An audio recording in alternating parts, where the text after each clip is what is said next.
Welcome, Patrick Zoro. It has been a long time since I've had you on the channel. I am very excited to have you back. Thank you. Thank you very much, Dimitri. I think the last we did, I remember we did a podcast during COVID.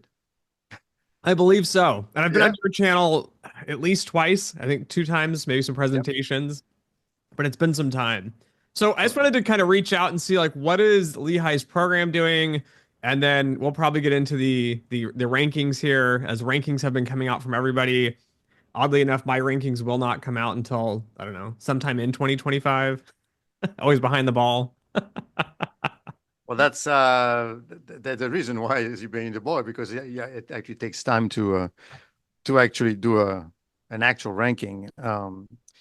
But let's talk about rankings after. Well, what is the program doing? Well, one thing that we are doing quite extensively is we have a heavy focus now on placement, and by placement, I mean placement with quant firms, Okay. placement with I mean, I've got students getting jobs at prop trading firms, at hedge funds, doing quant research and risk management. Whenever students comes to me and says that he's looking at, looking at advisory work, and I said, well, I mean, sure, you're going to get the job. I'm not concerned, but you're not going to clear six figures, right? Mhm. So maybe, I mean, you spend that much time, and I mean, my students spend about 20 hours a week, homework, Oh yeah. about 7 hours in classroom, and then we'll talk about the projects. So, it's full. So you're doing all this, and I'm always concerned that students sometimes gets taken advantage of, Hmm. especially international students. I'm always concerned because I mean, I don't know if you're aware or not, but I think you speak to Mehul quite a bit. I mean, they graduate in May, and then they have about 3 months to find a job. Right. They don't find that job, and not only it's not just finding a job, they have to find the job that also sponsors them. So these are the job. By the time you're done to this, and Hmm. then you have to interview for those jobs. So the pressure is on to take any job. Right. And that's always because placement is always on my mind. I mean, ranking, obviously, although now my mind is changing about ranking, and maybe that's what we should talk more about. I mean, because placement is on my mind, I'm always concerned that the students, because if you start at 80 or 90, now to get to 120, Hmm. you're not going to do it by with inflation adjusted, it's going to take you, right? So you're going to have to quit that job. Yeah. And then they're gonna say, well, you were working doing this advisory. Now you want to work as a prop trader? I mean, why? Yeah. I mean, I mean, you're great, but to one of your points too, I thought it was very odd. We had one of my classmates graduated, financial engineering masters, and they went and they took a job in New York City as a trader in a trading rotation for one of the largest global banks, making 80. And I'm like scratching my head like I'm in Dallas, Texas making 80 on my start. And then within 2 years, she's still making 80. And they go, but it's a trading position. And I think to your point, I think there is some of that, it's an international student. Like they need the sponsorship. So let's yes, cut them down 20, 40 grand. Let's not pay them what they actually should be getting paid on this. And then maybe we can get some sort of opportunity with that. yes. The worst case that I'd seen was the student that I'd graduated. I'd not pay attention to that student, and that was a few years ago. He graduated, and I say, "Where are you now?" And he said, "Well, I have a job in Philadelphia." I said, "Well, that's great." Yeah, the only thing is they're going to pay me 40. I see 40. And of course, it's an international student. This is, no, no, no, no, no. You're not taking 40,000. Well, professor, I need a job because, I'm waiting. And at that time, my placement wasn't on my mind. I was more in building the program itself because I thought, you graduate and you look for a job and you're done. It's a lot more complicated than that, obviously. So then I was able to find him something that paid twice as much in a very short amount of time, but still, I mean, he was brilliant. He was working on some interesting algorithm on falling knives, and and very brilliant, but he didn't network efficiently enough, and they took advantage of him, and he had to graduate, and he's an international student, so everything falls very quickly for them. That's an issue. So the other thing that we're doing to help them to that end, for the placement is, and that's something that I believe that you brought up a few times, is whenever you are interviewing, they don't care about your GPA, right? They No. don't care if you took a stochastic calculus and you had an A. They want to know, what can you do? Yeah. What have you worked on? What kind of projects? So what we do very extensively, in fact, from on every Friday from 8, literally, I kid you not, I should invite you one day, from 8:30 in the morning until 12:30, the students come in and they go through, they show me their projects, and all the projects that we have, we work with third parties, right? We work with people that wrote books, or algo trading firms or whatever. And so every 30 minutes, it's some of the time it's part of their capstone. So Okay. we make this a capstone.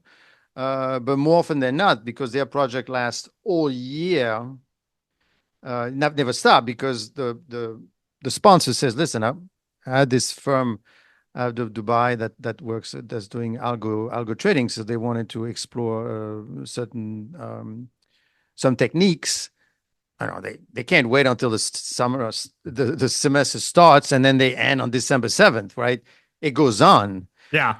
So and it's important, because when the students interview, they're able to talk about what they're doing. And some of the projects are interesting. Like for example, we built an index fund made out of companies from Pennsylvania, for example. But literally we built it.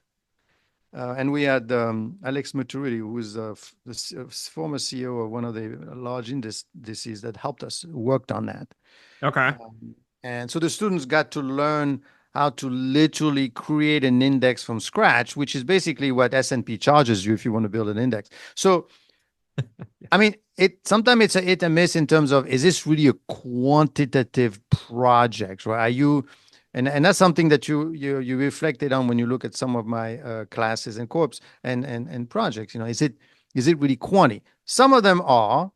Some of them, for example, and that's actually, we actually presented to a hedge fund 2-3 weeks ago. The students are basically using ChatGPT or FinGPT or large language model to literally go through a 8K and trying to predict the behavior of the business going forward. What was your what was the results on that? Because I did this back in 2012. I think there's a fundamental flaw. People are smarter. No, they're still they haven't been able to predict the future yet. But the point is that in the process of doing that, Yeah. they are exponentially enhancing their coding skills.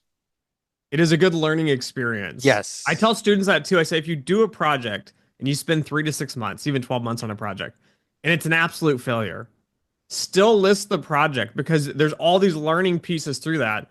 And in the Yes. industry, I'm given a problem, and sometimes we fail, and we have to have a patch, and it sucks, and the results are awful, but something had to get done. Exactly. Exactly. And that's what happens most of the time, right? Because although some of them are starting to, we could turn them into an actual product. We're working on this as it's a crazy project where literally has to do with blockchain and compliance, where using mathematics obviously to search for looking at some of the wallets in blockchains to see which wallet is being created for the sole purpose of money laundering. Okay. Because believe it or not, I mean, you say, well, doesn't anybody does this? Well, yeah, I mean, banks do it, but they do it manually. They look, they look literally in all the wallets and see, okay, what's going on, and if there's been something going on at that level, and but this is done mathematically.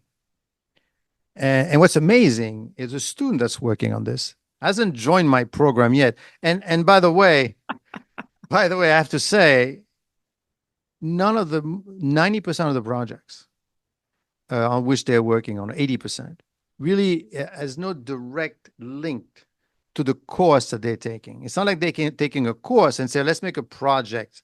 I tried that at the beginning, but it's impossible because, I mean, the sponsor that's looking for work to be done is saying, well, I need work to be done now. Well, he hasn't taken the course yet. He's going to take it in 2 years from now. Well, I can't wait that long, right? Yeah, exactly. So it's a balancing act. I mean, do you want a quant program or do you want students that are able to get jobs? Because my students get jobs, but would it be better if they had more math courses and more math related, quantity type of projects? Yes, but you can't always right, you can't get it, and especially for international students, I Mhm. want them to go out there and tell a story that this is what I've done, this is what and it's a lot easier for them to talk about it because they've actually done it. Yeah. Oh yeah. It's when I interview very differently, I think, than most. So I don't use the red book or the green book or the nonsensical financial engineering interview books. Um, I I look at the resume and I'll interview you off the resume. So obviously, if you've made it to the interview stage, you had to have had a good education, interesting projects. And then the way I weed out these candidates is tell me about the work. Tell me about this project, this class project, this capstone course, or tell me about the class you took. And I'll start digging through the details. It becomes very clear very quickly who actually struggled with the project over a 6 to 12 month period versus, a class project which was a semester or a trimester and you rushed in quickly and you copied and pasted some code of some friends and you put it together. And it's clear to see who's actually thinking and problem solving versus who's just, I need to have portfolio optimization on the resume. I need Yeah, to and have I this mean, skill. and that's exactly what I do with when I interview students for the program because I want to make sure that they have the ability to at least realize that these are not 3 months projects, right? Mhm. On the resume, if you do something for 3 months, okay, so you kind of dabbed into it, but it's not 3 months, right? Yeah. It's not 3 months. It's what? It's 3 months. It's 12 weeks, but it's not 12 weeks. It's not 12 days. I mean, it's a few hours a day, maybe. So Yeah. it doesn't tally to. I mean, my students usually have project for 1 year. Now, of course, where do you find students that are willing to spend 1 year on a project when the capstone class technically lasts a semester? I said, well, why do I have to? I don't have to do this anymore. So me as a program manager, I need to find those students that want to do the thing Mhm. that goes beyond just the class and GPA. They need to realize that this is not how they're going to get a job. You're going to get a job. I told them, and you're going to show your paper and you're going to show your degree and your GPA. That's undergraduate level. But the graduate level, they don't care. They're going to know what have you done? Can you work on it? And if you say, well, I work on something for 3 months, and another thing for 3 months. But if you work for 12 months Yeah. and you did interpretability of machine learning, you did the supervised, unsupervised, they will know that you've done it because you've done it and they could test you. And they will test you. For all those who are looking for jobs right now, I will tell you that if you say you're gonna do something on paper, you better know how to do it Yeah. Yeah. because they will test you. And that's why we hire PhDs often to that point, right? A 3 month project in a course is really a couple weeks. A PhD is struggling on a problem for years. It's that skill set we're looking for. How do I get that student that can be on a problem for a long-term period, struggling with it, working through it, and really getting to those details? So what I tell my students essentially is you've got three parts, right? In our program, you've got obviously the curriculum, but frankly, that one is doesn't change very often, and it's not the easiest thing to change, quite Mhm. frankly, in large universities. Uh, the second one, which is more nimble, are the projects. So I could have them work on ChatGPT, on FinGPT, on large language model for which they don't have classes. So they're basically getting, I tell them, you're getting two curriculum for the price of one, if you're able to take it. Yeah. But then the piece that's expanding, the placement, the piece that's expanding fast is the placement. And I realized that That's the most difficult, and especially for international students. That is very difficult because where is it that you're going to be in life where you're going to be failing most of the time to get the job because you only need one job, right? So, Yeah. so you're going to be out there peddling your wares and explaining what you can do, and you will fail most of the time. Oh yeah. It's a long, grueling process. It's a long, and I'm not talking about applying for jobs because everyone could apply for a job, send your resume. And again, for international students, that's a tough one because not everyone really hires international. They don't, not everyone sponsors. So, but even for all students, you need to know how to network. Hmm. And we don't teach networking. No. I mean, even in grad school, when I did networking, it was like, even the business programs in my undergrad, they go, oh, reach out to these people. Yeah. So I'm like, hi, I'm Dimitri Bianco. I'm an undergrad at Washington State University with a finance degree. And then they look at you and they're like, cool, nice to meet you. Like, what do you mean networking? It hasn't been until the career of actually going to like conferences, working with colleagues. I look back on it too, and I remember thinking, like, I'm a student. Like, I don't care about everybody else here. They're all other students. They don't have no value. But then looking back now, I'm like, those people I reach out to for insight and information, it was the students that were around me in grad school. Or as those Yeah. first colleagues I had, I'm like, hey, I need to know. I mean, I'm hiring now. And I'm like, hey, this guy, he's worked at this company that you worked at. He's worked for the last 5 years. Can you give me some insight? It's those sorts of long-term relationships that build it. And I think it's often hard to teach that skill. You can't teach that. I mean, Yeah. and unfortunately, here's a secret for everyone to how to deal with it. Basically, when you go to college and graduate school, the relationship that you have with the university is a transactional relationship. Mhm. I give you this, I give you my time and money, and you give me a degree. Okay. Yep. So that you're used to that, you're indoctrinated for that, right? So when you go out to look for a job, you're going to say, okay, do you have a job for me? Yes. Well, here's my resume. Now, networking is you don't have anything for me. You may never have anything for me, but here's something for you. Yes. And that principle, they, they don't, they, I mean, the one that understand it are successful, but the Mhm. one that don't say, well, it's ridiculous. What am I wasting my time with this guy or this woman? They never return my call. They don't do anything. It's a waste of time. And I got to do it again and again and again. Yes. I'm logging into their brains every single week where I told them that if you're not spending an hour a day networking, but not applying for jobs on LinkedIn, Yeah. networking, then you're going to fail because you're not going to get the job that you want. Most of the jobs are not advertised. Yeah. They're And not. I'm not saying go and work for Goldman Sachs because everyone wants to work for Goldman Sachs. Everyone wants to work for Morgan Stanley. And then the competition is huge, right? You need to Mhm. find, my students find jobs, six-figure paying, but names that you've never heard of, small companies, Yep. because that's where most of the jobs are. And the timing, I think, is the piece that's critical, right? It's that networking piece. You start the networking, and it's like me. I work at a fintech startup. I have no openings. So I'm like, don't apply, don't contact, I have nothing. And then all of a sudden, I have an opening and I've got this small, tiny window. And it's all those people that did that networking at the beginning.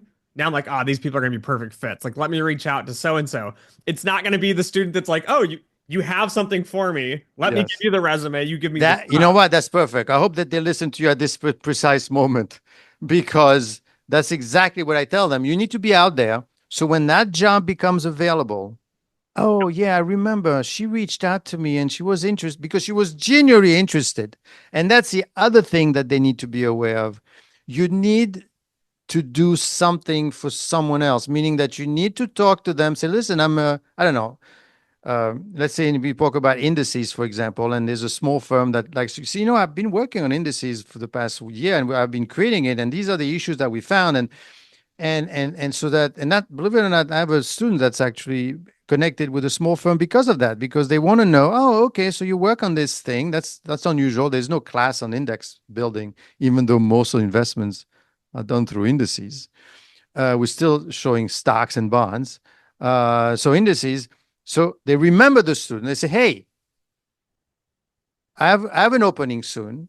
Come and talk to me. Yeah. And that's the part. Of course, the issue is, even if you start today, let's say this is December, and you talk and talk and talk and talk and talk, nothing happens until April, Yep. Oh yeah. right? It literally, and I told them, you just can't call people and leave things out there. You also have to be methodical. I had a student from Nigeria, and he's the one that really taught me, how to do it, because he was literally at a spreadsheets with all the contacts, all the people he spoke to, and everything that happened. And then he said, well, at least I know. And then 2 months later, I got to call this guy back. I got to call them back. I got to go. Mhm. And that's what he did and did and did and did. And eventually he had an internship and it turned into a job. I mean, not the one he was thinking, but a different job. But the point is that he was out there interviewing, because at the end of the day, I tell them, have you had internship? Have you had interview? Did you get interviews? No. Then you're wasting your time because it's not happening. Yeah. Did you get in? You got to get interviews, and not just one. You need at least 10 to 15 so that you could pick Yep. from. But that's the point though. He built the network, and then the one opportunity that was gonna come through doesn't come through, but you have this web and something else comes up and you land the job. That's it. It's and then luck has a lot to do with it. So I'd say it's like a third the curriculum, a third the projects, the work, the internship that you get, and then a third, believe it or not, it should be the networking. Because at the end of the day, you're here to get a job. You're not here to study stochastic calculus. Yep. That's the end goal. And I think a lot of people are missing that too. I focus so heavily on the academic side of it. But people miss the point too of the student is paying you hundreds of thousands, probably 50, 60, 70, 100, $120,000 for the tuition, plus the cost of living to come to the US to live here. And they're paying this money in an expectation to get a job, which is going to pay them back. And so it's balancing that, like, okay, the student's really here for the job placement. How do we get them the job placement? And this is, I think, what you're touching on, right? You have a third academics, a third networking, a third projects. How do you put this together to get them what the university is offering them? Yes. I think we have a fiduciary duty, and I know I keep talking about the international students, but we have a fiduciary duty for all students, especially the international students that come from far away, from countries that, frankly, are not the richest country in the world. So they're coming here and they have to make it. They have to get that job. Otherwise, it's painful. It's very painful to go back Yep. and almost there and then get it. Unfortunately, and that's the reason why what I do more and more. I say, listen, I'm accepting you. This is November, and welcome. You're going to join in the fall, but it's not like between now and the fall we're not going to talk. No, I want you to start thinking about a project right now. Let's start working, because by the time you join us in the fall, you have to start interviewing. Yeah. What are you going to interview if you just come off the plane and you're okay? So now I got to consult. Okay, you got to go for interviews. Well, my resume is not ready. I don't even know who to talk to. You haven't developed your network, right? Well, that's right. You got to do it way, way before. That's smart. I remember Yeah. starting grad school and it was like, I think into September, they go, oh, Goldman Sachs is accepting internships. No. September, I just started. Like, what do you mean they're internships? And October. unfortunately, I speak about the large firm, and I used to work at a large firm. Unfortunately, they only look at certain schools. So Michigan's program, the original one, which no longer exists, was awful in this sense. We teamed up with Ross Business School. Blew my mind. I've never seen an MBA program, top rated one, do this. They have points. They give each student points, and you bid on the interviews with the companies. But the worst, yeah, this is weird because they have so many MBA students, and then they had the financial engineering students, and we got points too, but we were not allowed to bid on specific things. We couldn't bid on Goldman Sachs. We couldn't bid on JP Morgan. But if you wanted to work with like, Ford or Chrysler or someone, you can do those interviews. And I remember like looking at them thinking, So I'm qualified to work at the big banks, but you're going to have me interview at other places which aren't as relevant. So your students can get the placement above the quant students. Blows my mind. It Yeah, blows. no, it's if done well, it's a very rewarding type of job, but it's a very I wouldn't call it frustrating, but it's all encompassing because you literally technically have a responsibility because so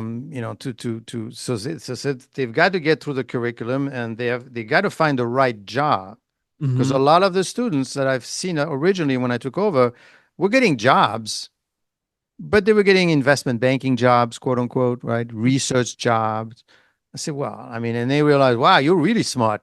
I gotta have you. You're a really smart student. Yeah. Yeah, but you're wasting your knowledge. And I tell them, just because you get a job, for you to move from one job to the next. I mean, if you're working for a bank, in the Midwest, and then you say, okay, now I want to go to New York and work on a prop trading desk. Good luck. I mean, It's a hard switch. it's a hard. They're gonna say, "Well, why are you there to begin with? You should be with us already. Why are you there?" I mean, it's cruel, but and that's why I tell my students is the first job is very important. One thing that we do more and more, and is that we are focusing a lot on the undergraduates more and more, Okay. where that are already at Lehigh University, which is really a good engineering school, and look for them here already within our ranks because they already know the university.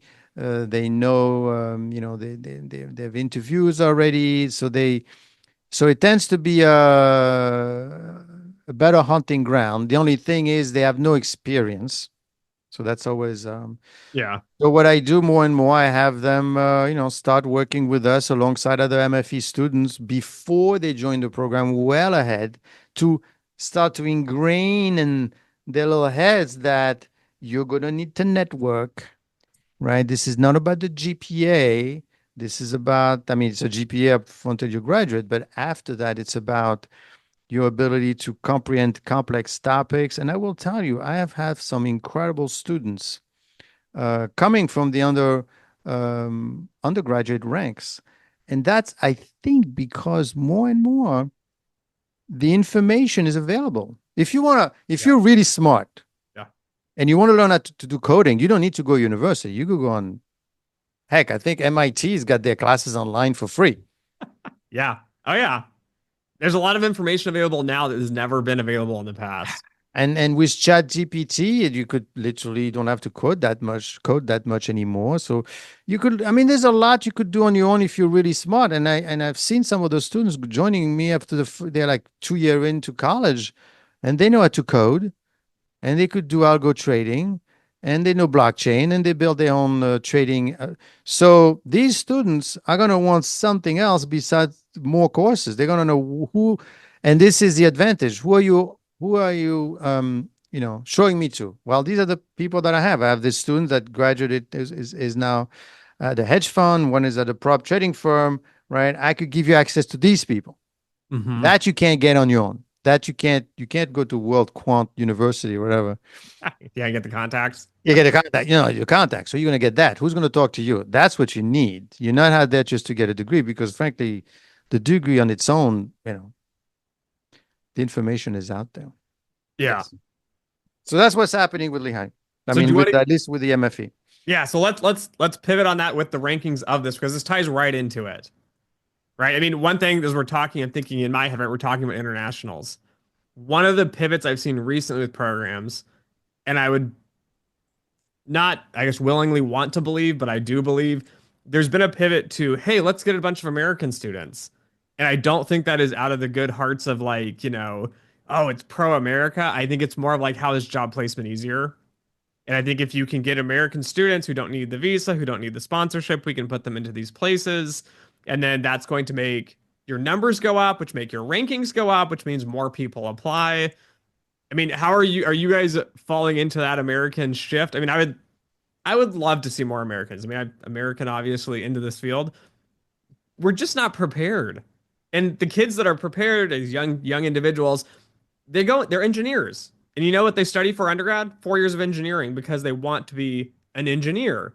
And I think we're seeing some financial engineering undergrads, quant finance undergrads pop up. But then I start to look at the curriculum and it's like, it's so specific. It's often missing like core, like ordinary differential equations, PDEs. I'm like, have you guys, I mean, somebody asked recently on our Discord channel, do I really need to take calculus? I'm like, yes, you're an It is. undergrad. Like, Yes. this is basic Well, math. what that's one thing I tell them is that you need the math. If a student doesn't have the math background, I'm not going to spend too much time because coding is okay. You could pick it up. In fact, we don't even teach coding. They pick it up working on their project. Finance, derivatives and things like that. Yeah, that's challenging. But I've had many students that graduated in the field that told me, Professor, we need the math. We could always teach them the finance if they need to, but Mhm. but the math takes years to build it up, and if you don't have it, and then I mean all the tests that they get whenever they go for quant trading roles is math driven, and if you don't know what it becomes very difficult. So that's when I first started this about 5-6 years ago. That's a question that I had. I said, well, that's interesting. Why are all those programs are for international students? Where are the U.S. students? Yeah. And obviously the international students want to come to the our programs and the many programs in the US because it's the US. Hmm. They want to come to the US. So for them it's wow. Now if you're US students, if you're student in the US, then you're more discerning in terms of which university because you're more familiar with the area. There's a top tier, second tier, third tier. There's Ivy League, right? They know all this already, right? So, but I mean, we have certain students that come through, and I say, but where are they? I mean, we have math. We have quants in the US. I'm sure they are hiding somewhere.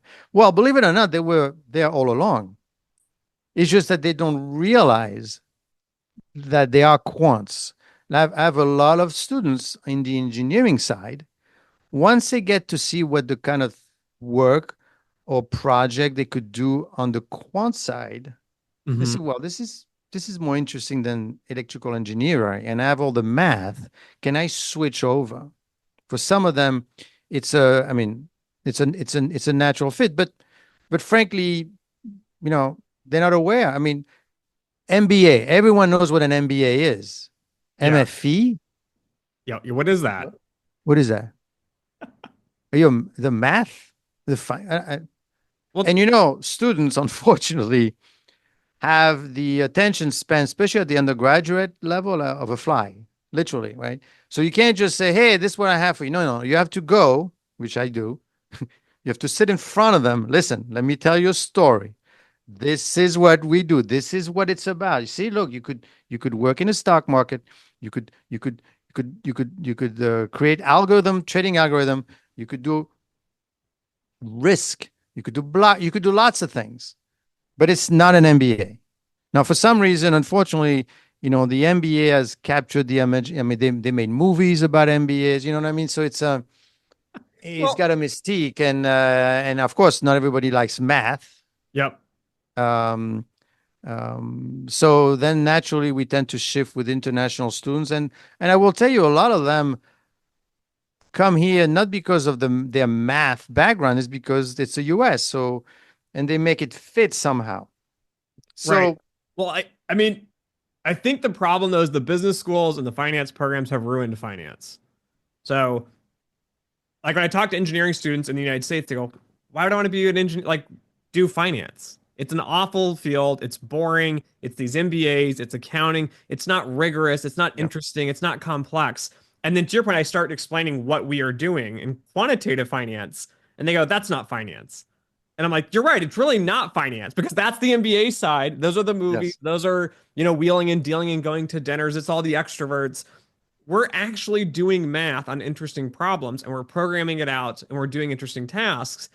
But I think the business programs are ruining it in a sense. I keep hearing like the MBA say, "Oh, well, we're quantitative. We're a STEM program." I'm like, "No, you're not. You're not appealing to the engineering students. You're telling them, "Hey, I know you're really smart. I know you spent all this year in math, but you know what? Throw all that out the window. Let's solely do networking and have fun and go to these events. I mean, I can teach finance in a semester. Yeah. You want to know fixed income, equities? I'll teach you real quick. We'll be done." But they've kind of ruined it, I think, in the fact that they keep saying they are doing quantitative finance at the MBA level. A buddy of mine took a MBA from big school down here south, and he took a Python course, and he's like, "Okay, I can import data with the CSV." And it was Wow. like this week project, and I'm like, "Oh my gosh!" It's like, but No, it no. ruins it because they market it as it's the same thing, and it's really not the same thing. And then you turn off all these students who would have joined the field, but they're like, "Yeah, I don't want to do this. This doesn't." No, a lot of students, unfortunately, and then what happens is because they don't think it's important, they don't take the math when they could have taken it. Because that's one thing that we do. We tell them, okay, you're going to join the program, you're going to do all these great things, but you have to take the math courses, Yeah, right? So start taking them now, right? Because a lot of them wanted to join after I tell them the story, but I said, yeah, but the thing is, you're not going to do well in math because you don't have the background. Now, yeah, unless you want to take them now, say, well, I'm going to work now. And that's a shame because now you're going a different direction now. You may yep, have lost that opportunity. And it's not so much the idea of making money, although they tend to make a bit more money, but it's really you want to do something, and this is my pet peeve in terms of placement. You want to do something, you want the job that's good for you, not good for them, right? Goldman Sachs got lots of jobs, but that's the one that they want. But is that the job that you want really, or you want to work on something very specific, something yeah. that's gonna? I think you mentioned it the last time you want to when you want to come to work. Well, that's why you're working for a small firm. Right? When you go to work, you want to like what you're doing. Yeah. Yeah. And yeah, we're so on the Discord channel, it blows people's minds because it's this point people say, we ask, like, do you really love math? And a lot of people go, no, no, no, I don't really like it. And they go, okay, like, this isn't for you. And they go, well, why would you want to do quant finance then, right? It's all about the money. And there's people on the Discord channel, they're like, no, I'm really excited about the math. Like, that's why I'm doing it. And I think it's hard for some people to understand that. And I think for me, it's kind of that filter. If you enjoy math or like complex problem solving and statistics, you're going to be able to like, this is a field for you. It's going to be exciting to go to work every day. Well, this is exactly what this project that we have on blockchain compliance, where basically this student, who happens to be an undergraduate, actually came up with this idea. He's going to join the program in 2 years. In 2 years, but what he's looking at it is using he's using math basically to discern whenever there's a wallet that's out of place. For example, when Russia invaded Ukraine, at that same time there was a humongous amount of Bitcoin creation, Wallet creation. blockchain, right? Yeah. Somehow, right? So it's money laundering, literally, where they pop it up and the money disappears and the money is now legal. So when is it real and when is it not real? So they look for very specific. So we have a couple of people working on that. But to your point, this is not trading; No. it's compliance. But yet Yep. it's got math involved, and Yep. yet. Everyone goes, how's that possible? There's only trading. That's the only real quants. And I'm just So like, yeah, to your point is that you need to really explain, what the program is about, what this quant world that is not just hedge fund world, and well, mhm. and frankly, my students work in a hedge fund, but he's not a quote unquote trader. They're not going to give him $1 million portfolio to trade out of. No, he offers trades ideas that goes to the trader and to the PM, but he Mhm. doesn't, right? So, and that happens way Yeah. later, and maybe you may not be interested in actually trading P&L per se, but trade ideas is what you want to do. So and now with Chat GPT, it's it's so broad, so varied that it's tough to say, well, this is what quant is about, and Well, MBA was so much easier, right? MBA, you're thinking Wall Street, the movie, the MBA, going for the stock market, stocks. Yeah. So do you think that impacts the rankings? So I think a lot of this, my pet peeve of my channel and subscribers complain, Dimitri, you're constantly telling us what is a quant and what isn't a quant. And I've started differentiating now on what I consider quant, which is model development, model research. And then you have quant devs who are doing implementation, optimization. And then you have the business side, which is going to be the traders, maybe the front office piece of this. And I think this is part of my pet peeve with the rankings is what are you placing students into? Because job placement could be anything. I mean, it could be consulting, it could be a janitor down the street. I mean, what is job placement in the context of rankings and how are you Well, I getting mean, I data? will tell you that the way the information is collected, um, they ask you, I think there's like three major ranking, uh, there's three of them. It- Excluding yours and Mehul, but yours are different type of ranking. You're more advisory rank. It's different type of ranking because the other way you could rank 5,000 programs literally. It's what are they asking? They want to know, did you get a job? Mhm. When did you get a job? How much you get paid? Yep. Right? It doesn't really say, well, was it a quant job? It Yeah. doesn't ask. So I mean, most MBA programs are better than quant programs then. Better job placement, better salaries. but I don't remember the MBA, but I thought the MBA they rank a bit different because they more ask about the experience that you've had to the student. They do, but I think that's the loophole. Why don't the MBAs for the finance programs just get ranked alongside the quant programs? I mean, I mean, ranking is what are we it's like ranking? it's like you want to buy a Mercedes. Yeah. You go to a Mercedes dealership and you say, "Hey, do you like Mercedes?" Yeah. Yeah, I like Mercedes. Okay, so which one do you recommend? So it's kind of like that, right? Because when you're asked to rank a program, you're getting the ranking, and this is where you're different when you do your ranking. You're the one that collects the information Hmm. directly from the program, and you're a quant, so you know exactly what they're showing. Like you told me, say, Patrick, maybe you do a little bit more of this, a little bit less of that. So you're able to know what's in the program and if it's really quant. The other way around, you're just collecting the information, which is frankly, I don't believe it's. I mean, ours is, but the ranking firms don't audit. They couldn't. It's impossible. Yeah. Everything that they're getting. So you're just collecting information. You're making it look nice, and then you spewing it out. You're sending it out, which is important for the students because otherwise, if you don't have that, then what do you really have for students? You know, in Nigeria, they want to come to the US. How do they pick a program? They got to start somewhere. Yeah. You got to at least have a list to start with. Or, like I tell my students, I say, well, you know what you should do? You should type Master in Financial Engineering and you ask Google to tell you what comes up. Who's out there? Who's active? It's and I tell them, don't you can't just go by a website. You just Mhm. can't go by a ranking. It's more complicated than you think. Like you said, it's where you're going to work. You should find out. Students at the end of the day, they could do it on their own. They could go on LinkedIn, Yep. right? They just click the name of the school and they see who graduated from there and what they're doing. And you could literally do it because I did it originally when I joined the program. I wanted to know, where are my students working? Where do they work? Yeah. Because, they graduated and they left in the wilderness. I didn't know any of them and they didn't know me, so they're not going to talk to me.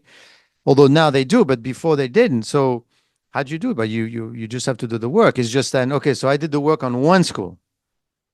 Okay, I didn't like it and it's too expensive. Let me start the second school and the third and the fourth. And I got 20 schools to look through. I mean, It's a lot of work. it's a lot of work. It's a lot of work. Uh, part of the kind of like you mentioned, part of my rankings is I keep it a black box for the programs. So I ask, what is the curriculum? What books you're using? Alumni reviews, student reviews. I go and looked at, so their students are contacting me whether they like it or not. So they're going to come to me and I run into them at conferences and I talk to them and I gather information. Yeah. It's a black box in the sense of I'm not telling you, hey, use a numeric number like what's your average GPA, what's your job placement rate, because it's easy for programs to hack the system, right? You say, okay, my average compensation last year was 110, 120. I looked at the rankings last year. Average on there is maybe 130, 140. I need to get my numbers closer to that. So, how do we do that, right? And so I think there's a game going on where it's like, I've heard some programs say they exclude the bottom 25%. Well, if we Wow. do that too as a program, that'll put us up, 145. We're better than everybody else. And I think it's too easy and too tempting for programs to fudge the data to get to the point they need to get to compete. And I know, unfortunately, there are some programs who've lied because their students reach out to me and they say, hey, I need a job. And I'm like, hey, your ranking says 100% placement. So So, you shouldn't worry about it. yeah, yeah, I think for the students' sake, they should put on it that basically just want to let you know that the number that you're seeing are not audited by us, hmm, right? So you have to rely on the program, and people are more or less honest. But sometimes they forget. Who knows? And then they should also differentiate between if because I know in our case I don't do the ranking. I have a group within Lehigh, which is not affiliated with us whatsoever, and they do the ranking, right. right? So, and they say, no, you shouldn't be involved. I say, well, hold on, but let me explain to you what you. No, you can't. They want employment. We're going to ask them because don't forget also how do you get the information? You get it from the students. You don't get an actual form. You don't get the offer letter in front of you to see Yeah. exactly what they got. You're asking, hey, how much did you get? Well, students are going to more or less tell you what they have, and that's what you report. The only thing is, if you're also doing the reporting yourself and you're also managing, Hmm. human nature is human nature. You're selling a Mercedes. Obviously, I have a good car. So, uh, I mean, students should be aware of that. They should know whether or not is there at least a separate group within each university that's in charge. Because a couple of years ago there was a huge issue with the Fox. I forgot this university in Philadelphia, but regarding the MBA, where they literally falsified the information. Oh, yeah. I mean, And there's another point too, which there's at least one country where ethically it seems their students overstate what they make regardless. Like I could be at the bar, have a drink. I'm like, man, how much are you making at Citadel? And unfortunately, they'll tell me, and I go, that's interesting. That number doesn't align with anything online. Doesn't align with Glassdoor. It doesn't align with other colleagues that I know who have worked there in the past. And it could be any firm, fill in hedge fund bank name here. And yet at the end of the day, it's weird. They're stating they're making like double to triple. It's not even like you got a 20% bump. yeah. And so then I start questioning too, and your point, where is the university getting the data from? Because I don't think your students are telling you the truth. And when I'm validating it through the company, like looking through Glassdoor, looking through other I mean, some of the websites on there, on the hedge funds, for example, will tell you the ranges of those comps because they have to, because they're employing people in Colorado or they're employing people in these states where they have to specify that range. And it's shocking to me that it's like we as an industry have this buy-in, like everyone's making at least 500,000 to start. You're a real quant if you're hitting this number. And it's like I'm looking at it like, well, I'm talking to graduates from top Ivy League programs, top rated financial engineer. The numbers I'm seeing on the streets just don't add up to what's being reported. And so Yeah. it just makes me very cautious to your point of how is that data getting from the students through the universities to the ranking program. There's just too many people involved in that. There's too many people involved, and from a fiduciary point of view, it is. I mean, you're students coming from a very poor country. You're saying, "Oh, I'm going to make $200,000 if I graduate from this program." All right, and you have 100% placement, so let me go for it. Yeah, it's guarantee. Well, hold on. That's not, first, I didn't get the job. I definitely didn't get that money. But you said, well, I mean, we never said anything. I mean, they reported it as such, and we just reported the information. And unfortunately, it's international students. So what can they do? They just go home and that's it. And that's not fair. So students, if they get anything out of this podcast, they need to do their homework. You cannot come across the ocean just on a ranking, a website, and you're done. Even if you could afford it, Yeah. right? Because I mean, you don't. Case in point, or very case in point, when they say employment, and it seems to be a developing trend here. Uh, let's see. But when you say employment, I'm thinking, well, you got a job, right? Now, Hmm. students are coming to me and they said, in fact, I have a student right now that was offered a job, but he was offered an internship. So he's going to get the internship, and then when he graduates, then he gets a job or he continues, right? So when they when we go to him in let's say in April, which is a month before graduation, say, hey, do you have a job? He's going to say, yes, I have an internship. Oh, that doesn't count. Right. And that varies a lot on school policy. Yes. I Different mean, the way schools we have look at different it, policies. yes. And the way we look at it is that's not a job. That's an internship. I say, well, but because I don't manage the process, Yeah. right? They tell me what it is, and I said, okay. I mean, fine. I mean, but technically he's working full time. But I'm okay with that. Where I get really, what it bothers me is, and I speak to another director, and he says, no, I mean, that's a job. Oh, well, but then we're not comparing apples and apples anymore. Right. Some people feel this is a job, others feels, but you were telling me that this seemed to be a trend, this internship business. Oh yeah. I've been getting students reaching out to me saying, "Hey, can you help me get an internship?" And I'm like, "You graduated 2 months ago." And they're like, "Yeah, yeah, yeah, I'm gonna get an internship." And I'm like, "Why would you get an internship?" And they go, "Well, I'm more competitive now." I mean, I get it, right? You're especially internationals, right? I need a job, I need to stay, I need to Yeah. make money. I don't care how I get there, I need to get something. But it is a weird trend that's kind of coming up and moving forward, and then it does murky the waters on the rankings. And then, it makes me wonder, like, why are we doing the rankings? Like, who is it for?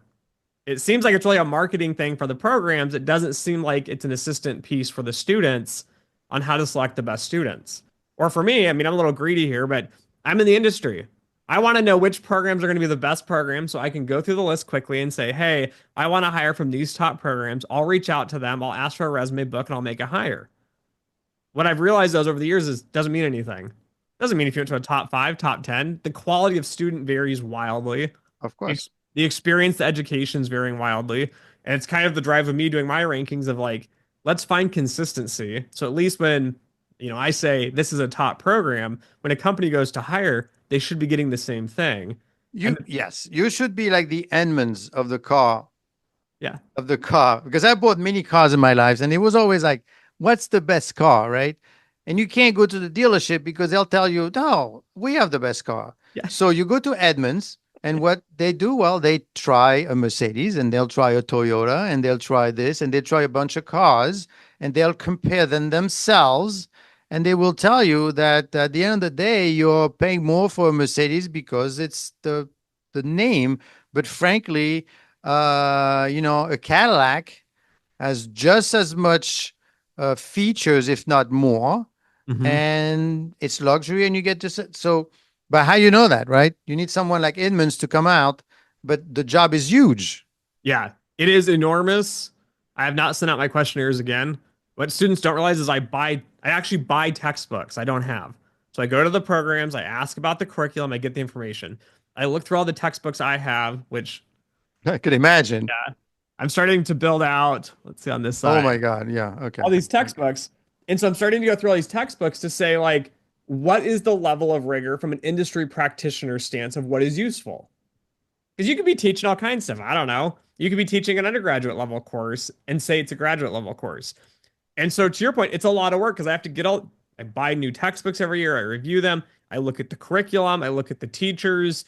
I look at job placement. the best tell of a good program is the alumni, not the students. Yeah. So I get student feedback, right? And a lot of programs cheer up their students like, oh, you're a whatever graduate. You're so amazing. Like, you're going to be the best in the world. And the students are all excited. It's an amazing program. They haven't graduated.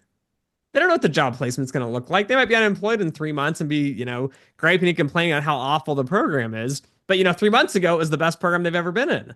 And so Yeah. the alumni give you that insight of like what was good and bad about the program.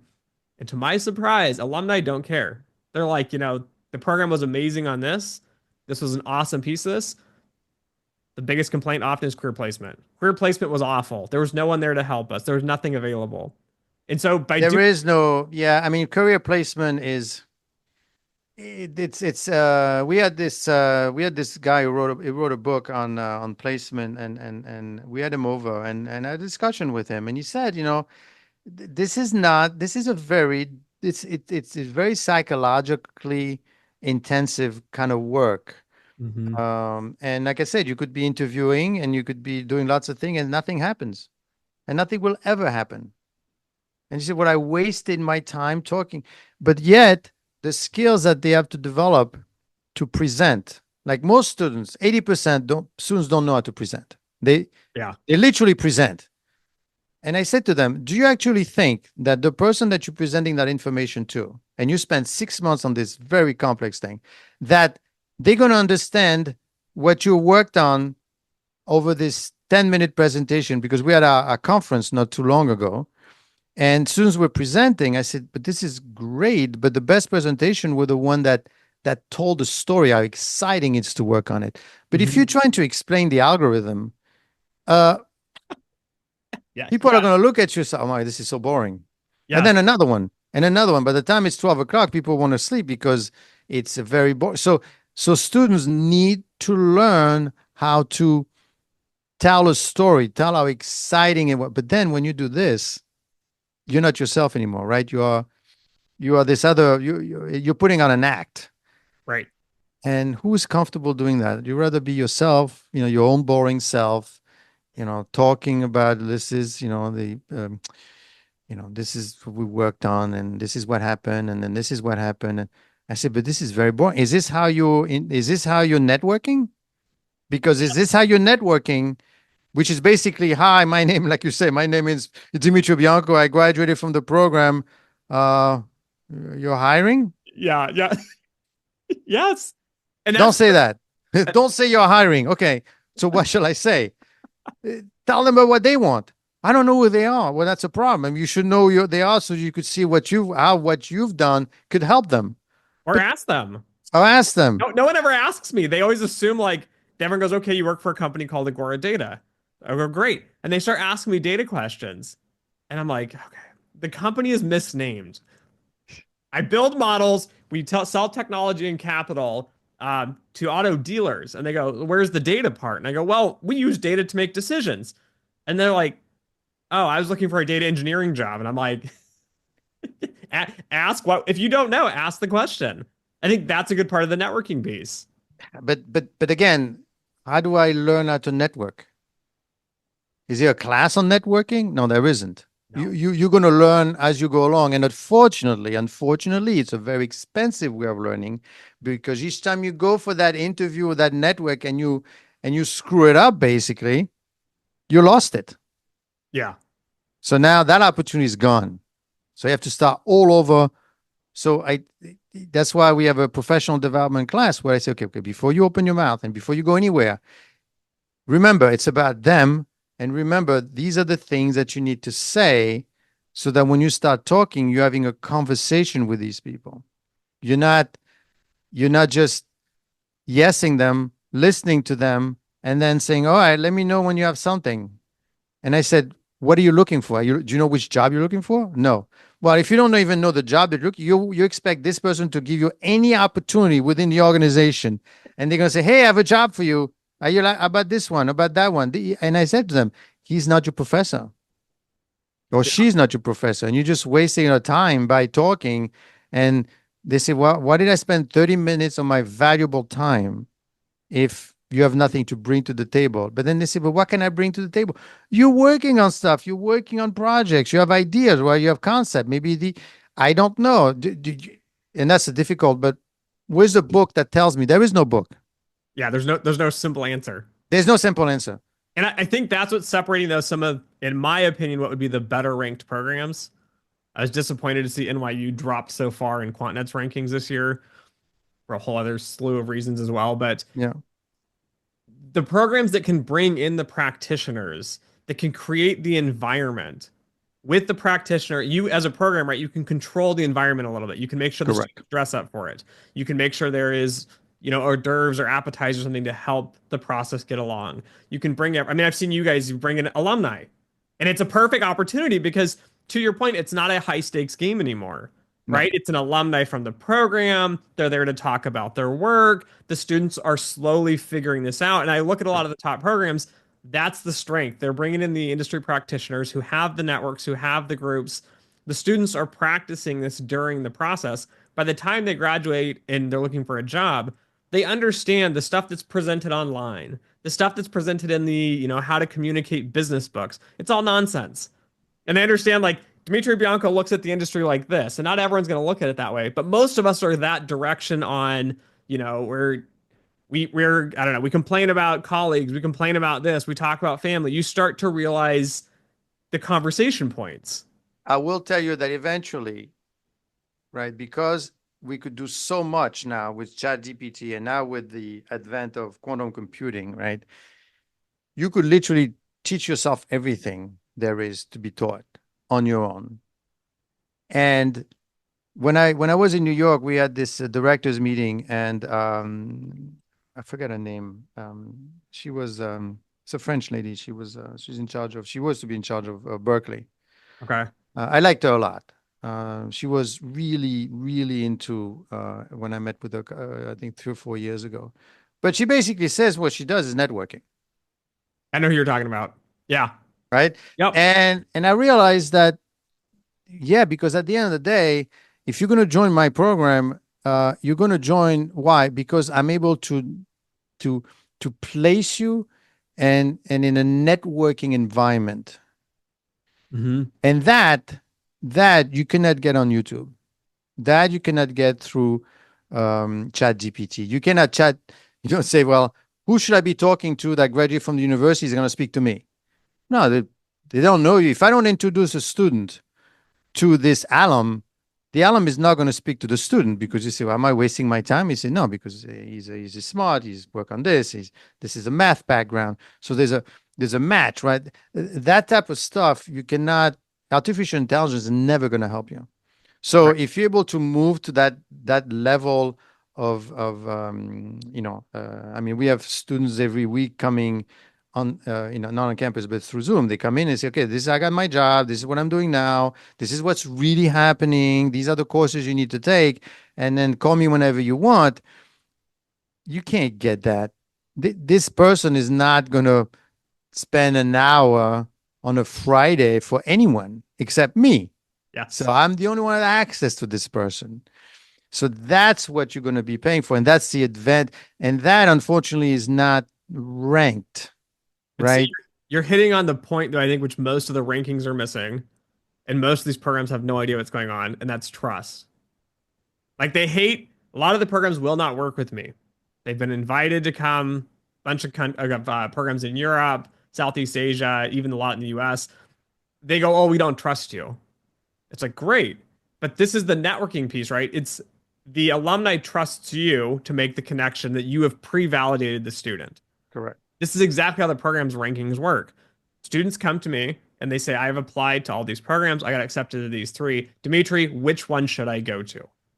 And I hear out what are their goals, what are they trying to search for, and then I'm literally making their decision. I'm telling them this is the best program. I would go here because these reasons. But the reason they're listening to me is they have trust. And Correct. the programs don't get that. I mean, I love that you guys are online, right? Rutgers is doing this too. Get online, start talking about the program, the students. Like, give me some sort of information to make a trust piece on. A lot of the programs think it's like a marketing pitch. They go, okay, we can control what we submit to QuantNet or to risk.net or whoever else. and we're going to get our ranking, and so everyone's going to apply to us. All it takes is me coming on YouTube saying this program is garbage, don't apply there, and your numbers will tank in half. Yeah, they don't. I mean, you do have 50,000. Yeah, Subscribers. I mean, I think my channel, which I don't monitor. I mean, it's just I post whatever all the things that we do. We have about natural around seven. We're getting close to 700 subscribers. But this is kind of a marketing piece for me where I tell the students, hey, you want to know what's going on? Go over there. This is what we've been doing for the past 5 years. Yeah. Or you could go from 5 years ago to today. You could see all the stuff that we worked on. The amount of work that's involved is is humongous. Is humongous because you could see all the project, all the people, and to your point about the alum, one of them who was at was the he was a treasurer at KKR not too long ago told me, "See, Patrick, you know what you should do? You should ask us how much money we make today." Hmm. Carnegie Mellon has that online available for free on their alumni. And I love it because you can see the path. That is what I want to do because that's how much. Yeah, because I've got students working at hedge funds and prop trading firm. Yeah, you have a base salary, but then you get piece of the P&L. Hmm. And here we're talking seven figures, yeah, very easily. I mean, Right. depending how if they do well that year or don't do well, right? But you can't capture that with the first year or the first year graduation. I had another case, and that one was really tough on me because they ask you 3 months before graduation. Okay, well, students are going to graduate in May, so did you get a job before that? I had this student, he had a 4.0 GPA. And he said, you know what? I'm not going to graduate in May. And it's November, December. I'm not going to graduate in May. I'm going to graduate in December so that I have time to look for the job that I want. And Okay. he got the job in April. But Yeah. then they tell, and they're right. They said, well, Patrick, he didn't graduate in May, he graduated in December. So he didn't have a job in December. I said, yeah, but it's not like he couldn't get the job, right? It's a different the connotation is different, right? Mhm. And that's another piece that you're missing when you this kind of ranking. Maybe you should do like a main graduation day, which is because we graduate, but we don't have a ceremony in December, where we Okay. have the ceremony in May. So the student at the last minute decided I'm going to graduate because and I can a 4.0 GPA, so I'll just spend and he's a US, he's in the US, so he's able Take the to time. to take the time to look for the job that he wants because he wanted to work in Philadelphia. He didn't want to work in New York, so it took a little longer. But you miss that ranking, unfortunately. And I think And the biggest issue is just the consistency, yeah, right? I think that's what we're getting at here. It's like, well, there was this scenario and that scenario, and then the university interpreted it this way, then the ranking interpreted a different way. And so you have all these scenarios and all this interpretation.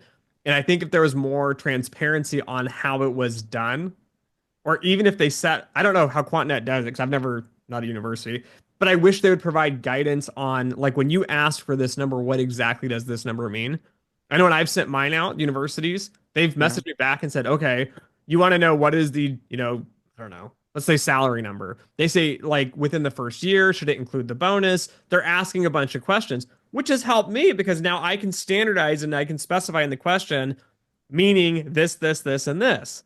And then I correct. can at least get apples to apples comparison on the people I'm working with instead of this, like to your point, well, graduation date, when was the graduation date? How was the placement? What type of company did they go to? Correct. Did they do it full time? I mean, did they do it as an internship or as a did they get an offer?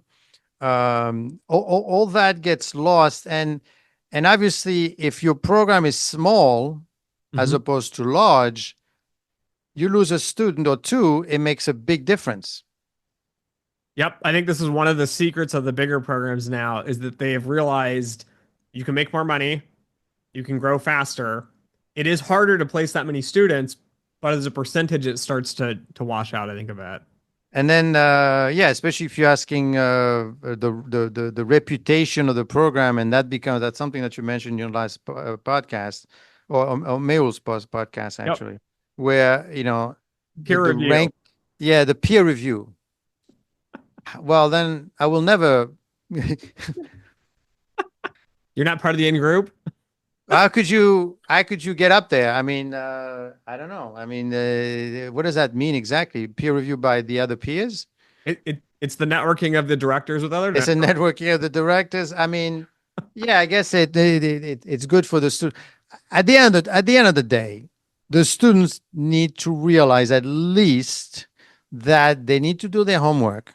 They Mhm. need to look at everything very carefully, and they need to talk to people. I know that some students that are applying for the program, I say, "Hey, who else are you applying for?" They say, "Well, I'm applying to that's a big school, but frankly, we haven't spoken to anyone." Where literally they send I guess they do the application, they review the grades, they look at the thing. I say he's in or he's out. Psh, next, next, next. So I say, but so you don't speak to anyone? Do you know who you're going to be studying with? I mean, I know it's a big reputation, but the reputation comes and obviously, the more you move up, the closer you get to $100,000 for the Question, for the yeah. cost of the program. I mean, it's 100,000. That's if you are in this country, is a lot of money. If you're in another country, it's like two, three. This equivalent of 300,000 to $200,000. So you better make that 200 grand that you see, because if you don't, um, what they should do is, how much money it costs versus how much you're getting. Are you getting 50% return on your money, 100%, 25%? What's the likelihood? So students should definitely go out, look at all, and listen to what you have to say. Look at your ranking. Look at Mayo's ranking. I mean, I think I'm the 15 on his ranking. And I don't exactly how knows how he does ranking because he didn't speak to me. But we're talking regularly, so I guess he's aware I'm here. But the students should look at all this and say, "Well, how come you're here, there?" And then you should talk.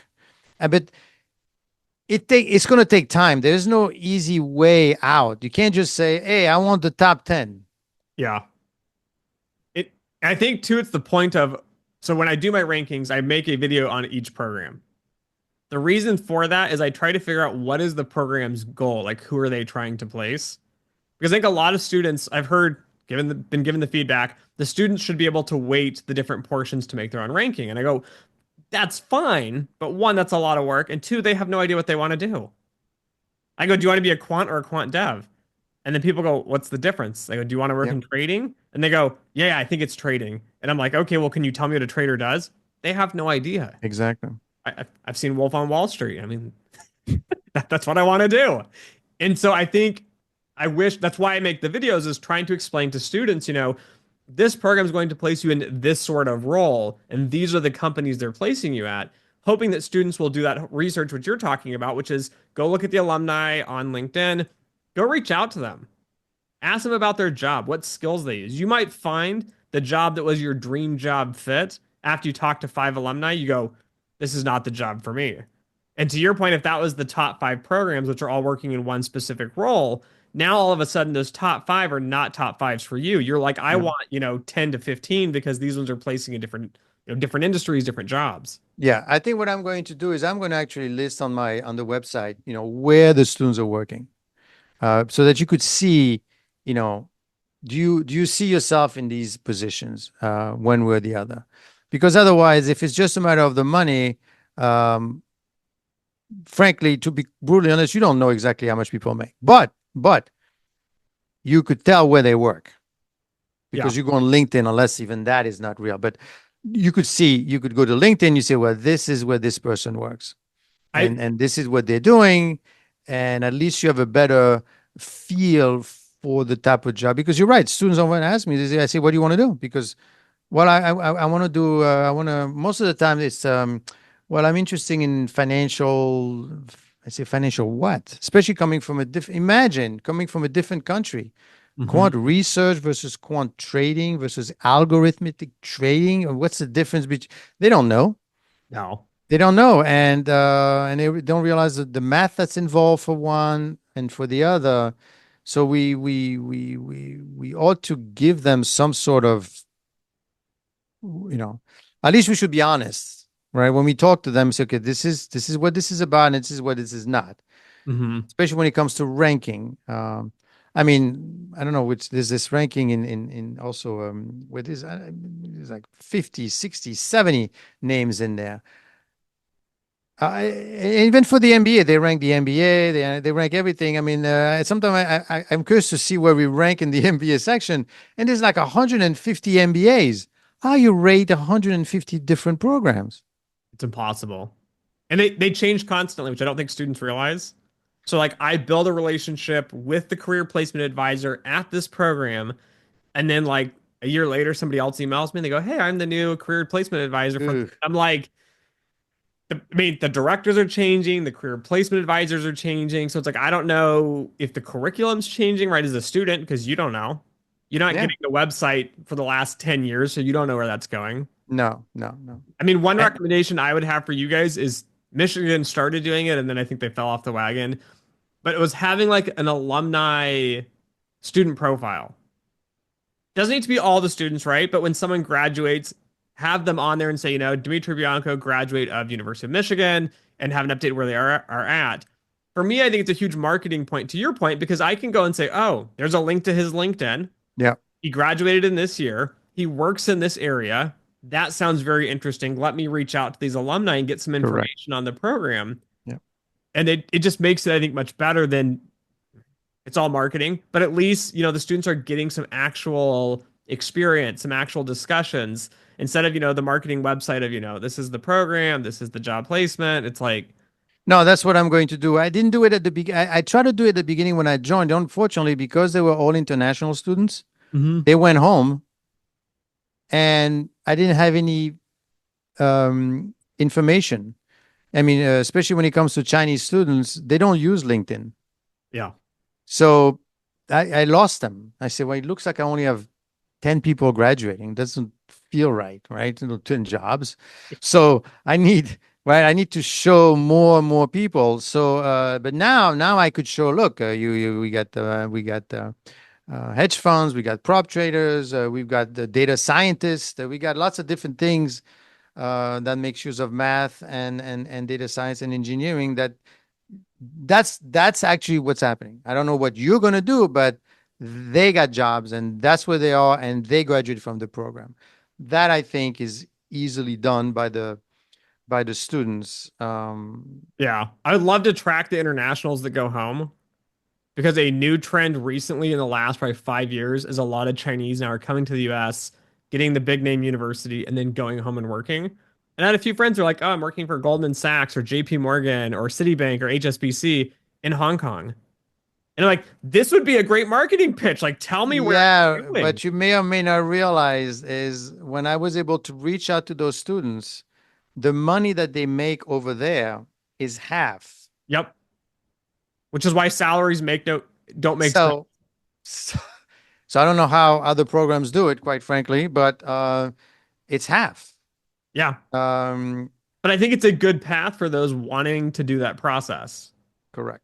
And I think that's where the rankings are missing. I mean, even we look at the US, a student will say, I made, 120 starting. I say, great, I'm paying 80. And they go, well, I want 120. And I go, great, move to New York City, I'll pay you 120. Like, because the Yeah, cost of living is a huge shift in that paradigm as well. So, and to your point, if you're placing someone in Philadelphia, it's a lot cheaper to live in Philadelphia than it is to live in New York. correct. And that's why they LA. decided to go there. So yeah, I mean, at the end of the day, that's what students have a lot of work to do. And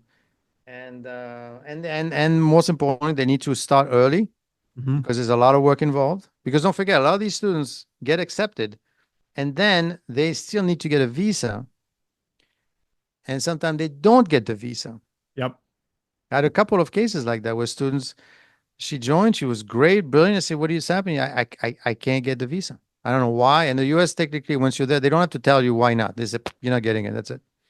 Yeah. Maybe they have a certain quota or whatever. So that's unfortunate for some of the students. So they have there's a lot of, and because of all those things, as an international student, all those things that they need to get through to get here, the cost, we owe it to them to help them the best we can, at very least giving them correct information. And Mhm. then when they hear, to support them, not give it them. I mean, the courses is one thing, but you have to support them, with help. And this is what you're supposed to be. But the sooner you start, the better off you're going to be, Yeah. because this is not an easy process. And now with everything moving so fast, right? Every student, I don't know what your experience has been, but everyone that graduates in a program like that, they have to know coding. And I'm not talking entry level. They need strong coding abilities. Oh And the only yeah. way to get it, from what I've seen, is you have to work on something for like a year. So you really know, taking a course is okay, but you have to really work on it so you know exactly what people are looking for. Oh yeah. I mean, most people don't realize I'm head of a department now. I still spend 25% of my time coding. When I worked in model development, I was spending 75% of my time coding. Imagine.